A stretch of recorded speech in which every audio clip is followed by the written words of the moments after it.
Sziasztok, Gyuri vagyok. Én meg Béci. Ma a kézidarálókról fogunk beszélni. 2 új és 2 régi kézidarálót fogunk nektek bemutatni. Nézzétek csak, ez itt az 1800-as évek végén készült. Leginkább egy foteknőre hasonlít. Próbáljuk is ki.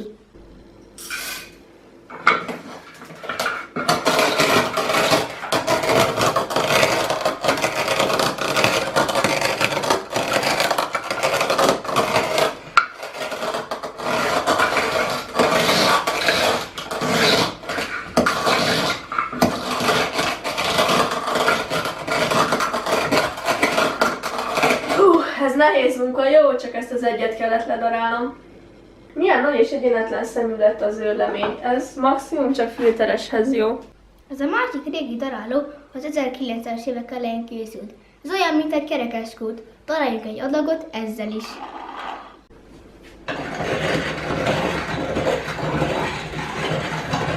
Ezt nem is olyan nehéz tekerni.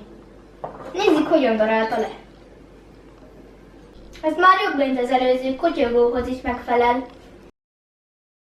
Jöjjenek az újabb darálók. Először is a nagyon népszerű Hario Skeleton Plus.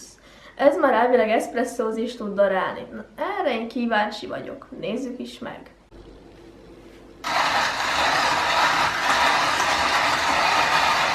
Milyen egyenletes szemcseméretű őrlemény. Ez tényleg jó lesz eszpresszóhoz. Jöjjön a vége egy igazi különlegesség, a kézidarálók királya a HG1. Na lássuk, mit tud ez a csúcsdaráló.